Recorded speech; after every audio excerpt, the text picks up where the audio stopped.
Greetings, wanderer, and welcome to the Agora of Athens. I love this Agora.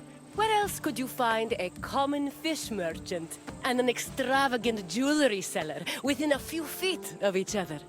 It's that kind of variety that makes city life so rich and exciting. The Agora is the beating heart of any Greek city. It is a place where all types of people may gather, from citizens and foreigners to magistrates and philosophers. All manner of business is conducted here, including political meetings, legal proceedings, and trade. When you finish exploring, come find me, and we can talk more. See you soon, wanderer.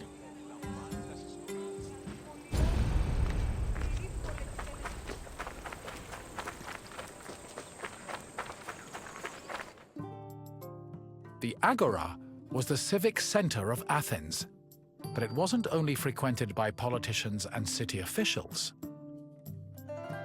The area housed a market where people could purchase food and other goods from merchants. It was also frequented by philosophers, who used the public space to establish schools and pass on their teachings to students. Religion had its place as well. Temples dedicated to Hephaestus and Apollo were located in the Agora, along with the altar of the 12 gods and the monument of the eponymous heroes.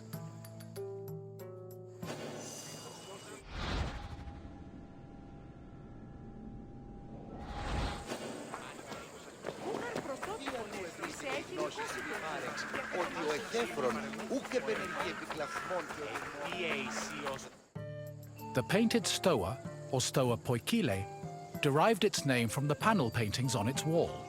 The paintings were created in the 5th century BCE by famous artists like Polygnotus and depicted Greek military victories like the Battle of Marathon.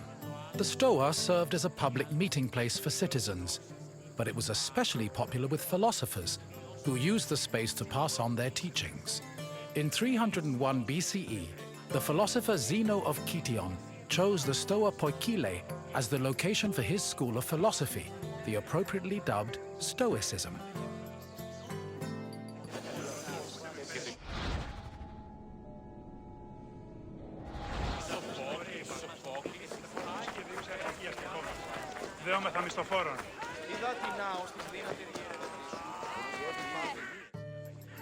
Trade in the Agora was supervised by magistrates. There were 5 agoranomoi, who kept order in the market, controlled the quality of goods, and collected market dues. This provided revenue to the city and helped pay the magistrates and those in charge of maintaining order. The market benefited everyone. Customers bought what they needed, merchants made their living, and city officials received the money they needed to keep the wheels of democracy turning.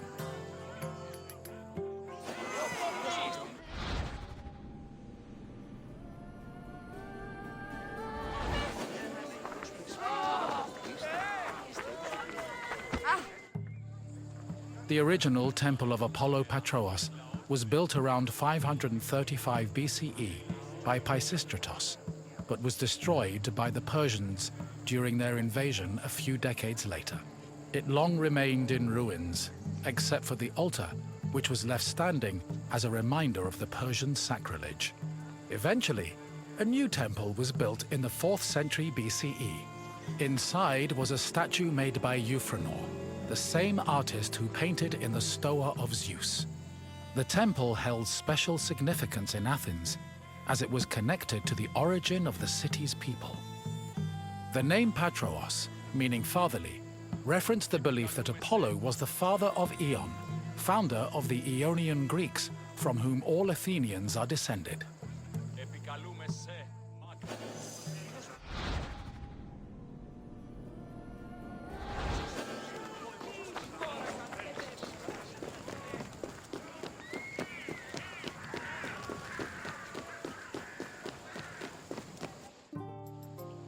The Temple of Hephaestus overlooks the Agora from the Colonus Agoreus hill. Today, it is one of the best preserved temples in Greece. owing to its conversion to a church in the Middle Ages. But while this transformation preserved the structure, it also damaged the surrounding sculptures. The temple was dedicated not only to Hephaestus, the god of metallurgy, but also to Athena Ergane, goddess of arts and crafts. Nearly every part of the Hephaestion was lavishly decorated with depictions of famous mythological events, like the labors of Theseus. The Theseus scenes gave the temple the nickname Thesion, a name that lives on today as a city district in Athens.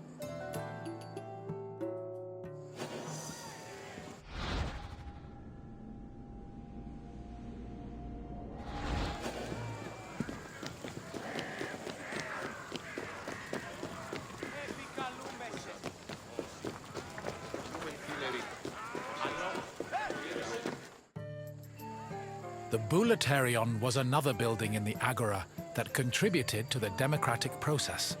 It housed the Athenian Council of Citizens, the Boulei. This Council of 500 was composed of 50 members from each Greek tribe, all of whom served a one-year term. They were chosen by lot from among citizens over 30. Every month, one group of 50 was chosen to lead the Boulei's executive committee, the Prytaneis. The Prytaneis met every day of the month and called meetings of the full council in the Bouleuterion, where they spent their time discussing bills.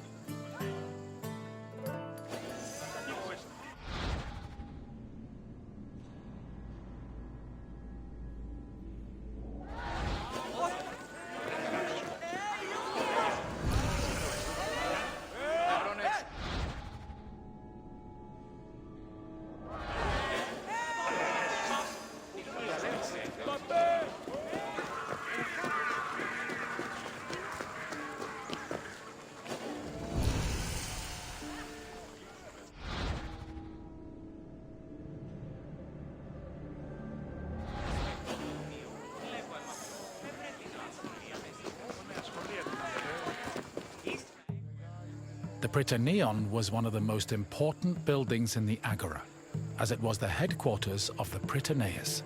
The Prytaneis was the executive committee of the Boulei, who ran the city's daily operations. The Prytaneis dined in the Prytaneon, and 17 of them slept on site to ensure there were always officials available to deal with emergencies. The Prytaneon also housed the official weights and measures of the city. The Fire of Hestia, which provided sacred fire for all public sacrifices, was also located there.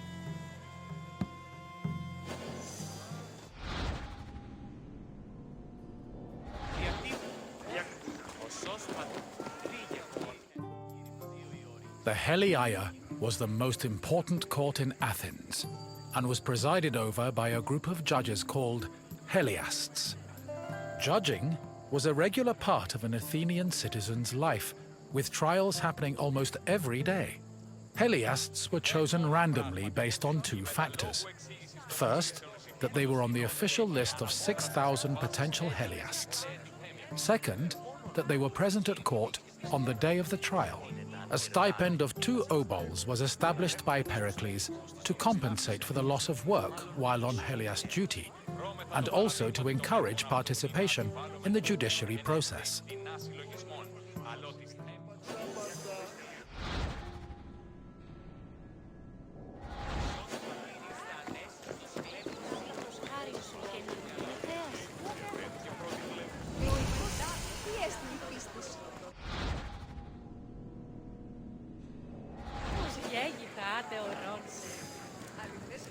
Μετέβηνε στον οπλοστάτη να χθες και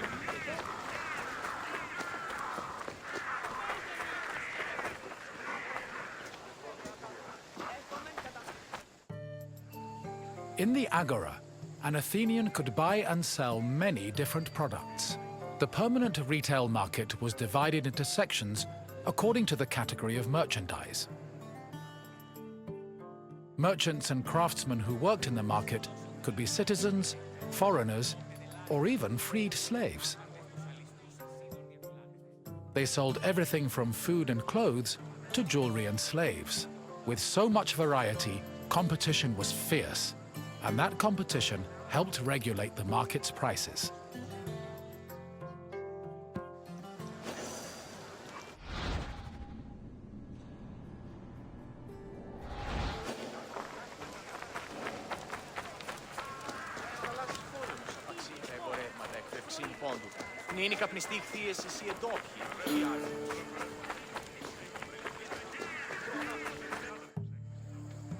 The Heliaio wasn't the only court in Athens. This other court was located next to the South Stoa. Historians believe it to be a court based on the discovery of a nearby box containing 7 bronze ballots. These ballots were used by jurors to give their verdicts. The reason trials were so common in Athens might have been related to their democratic regime, which promoted the individual's right to demand reparations for injustice. However, not all legal matters were settled in this fashion. If a claim was small enough, it was settled individually by a magistrate. Public trials were reserved for more serious offenses, such as murder, theft, and political crimes.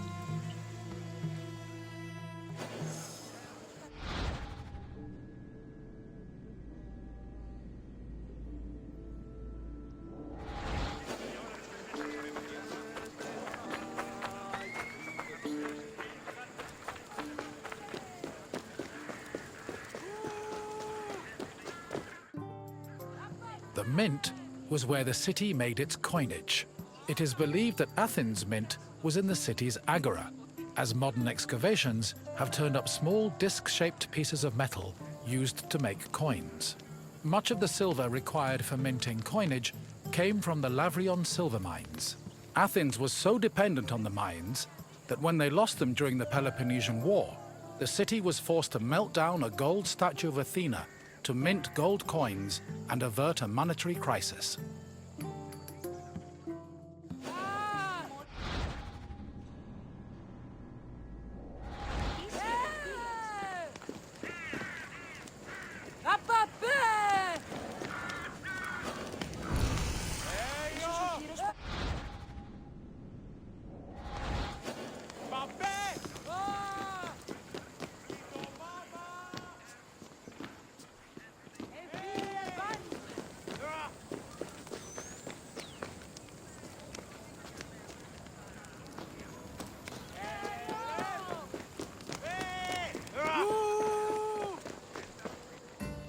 You have now experienced the Agora, following in the footsteps of countless Athenians before you. I hope the trip has impressed upon you how important this place was to trade, politics, and law. If you have any questions, don't hesitate to ask. As you wish.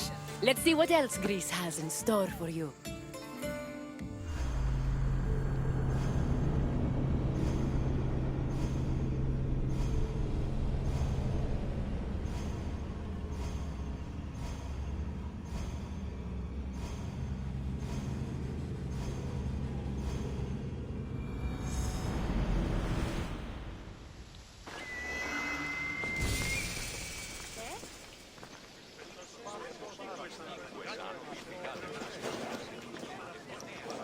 Here, visitor, and welcome to this sacred site. Delphi is an amazing place to visit if you're looking for information. I've come here on several occasions in search of answers to some particularly puzzling questions, and sometimes I even found them. This is Delphi, home of the renowned oracle. Greeks considered it the navel of the world. Pilgrims and kings journeyed here from all over Greece and beyond, seeking advice from Apollo through the voice of his interpreter, Pythia. During your visit, you will experience the sanctuary through a pilgrim's eye and discover how important oracles and prophecies were to the people of Greece. Now, go off and begin your pilgrimage. I will be waiting for you at the end of your visit.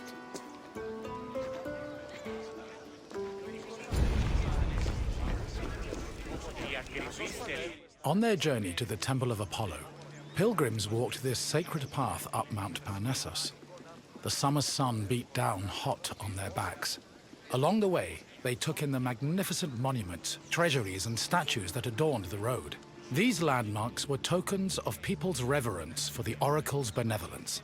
All were dedicated to Apollo, and most were offered by cities to commemorate military victories. The monuments represented not only their donors' piety, but also their power and wealth.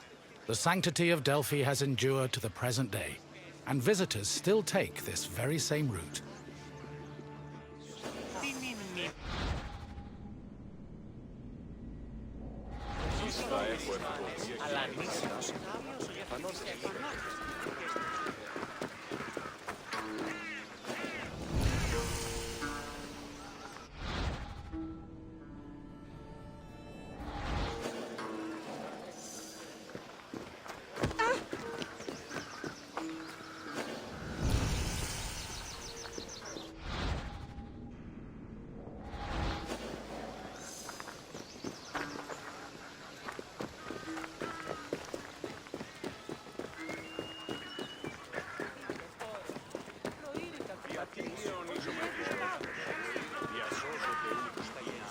One of the most impressive dedications to Apollo came from the Cnidians, a Greek population that colonized the island of Lipari, north of Sicily. The story behind this dedication is notable. The Cnidians were at war with the Etruscans in the Tyrrhenian Sea. Seeking a good omen, the Cnidians consulted the oracle, and following her advice, they successfully captured 20 enemy ships. To thank Apollo, they offered the god the same number of statues as ships seized.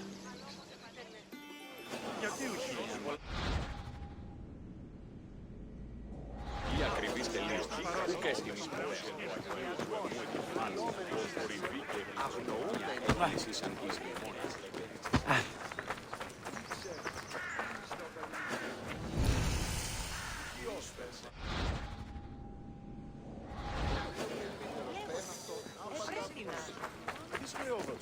Εγώ που αισθάνονται οι γάτες νόμιση ηλικία είναι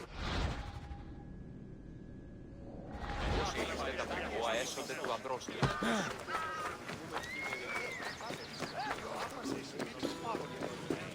Next to the Naxian Sphinx stood a simple structure to display offerings from the Athenians, most of which were spoils of war. In particular, these offerings, called ex-votos, were prows of sunken Persian ships. The Athenians built the portico after their naval victory over the Persians in 478 BCE.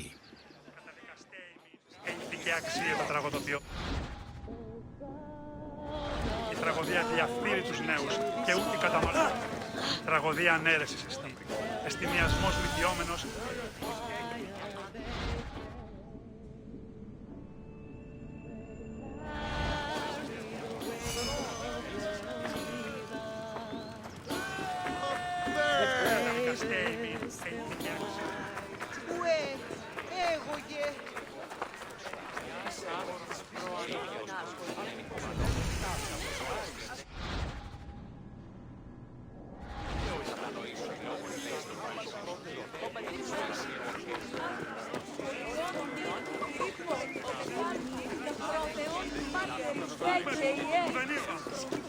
Once arriving before the temple, pilgrims wishing to consult the oracle had to first pay a tax. This tax gave them the initial right to approach the altar of Apollo and make an animal sacrifice to the god. But before proceeding to the Pythia, the preliminary ritual had to succeed. If the animal reacted favorably and showed signs of acceptance to the god, it was sacrificed, and the pilgrim would be allowed to enter the temple to question the Pythia.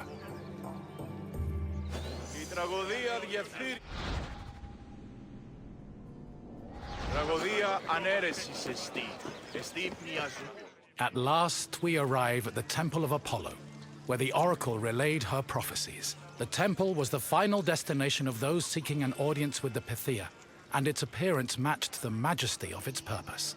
Atop its imposing columns, the structure's pediments displayed famous mythological scenes, sculpted by the renowned Greek artist Antenor. But as grand as the temple looked from the outside, it paled in comparison with what happened within.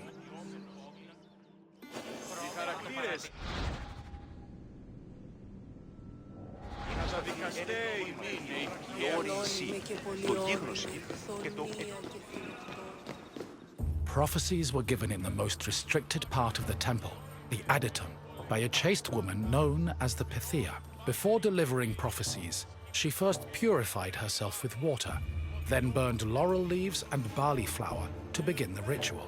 Finally, while seated on a tripod surrounded by offerings, the Pythia delivered Apollo's messages. Her words were often strange and indecipherable, and required further interpretation by the temple's priests. Despite much research, the exact causes of the oracle's behavior while prophesying are debated to this day.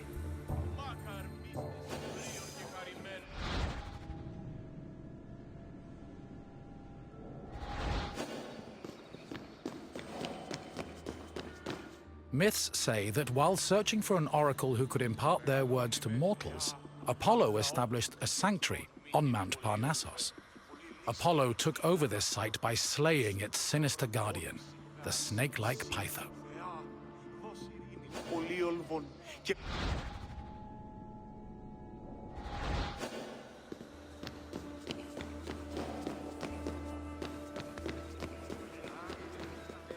Your visit is complete. I hope you now understand how important this sanctuary was, and how it affected the lives of people both in the Greek world and beyond its borders. To be honest, I could speak about Delphi all day. But what would you like to do now? As you wish. It has been a pleasure sharing Delphi with you. Καταδικαστέα είναι η ηθική αξία το τραγωδοποιό. Τραγωδοποιός έστει.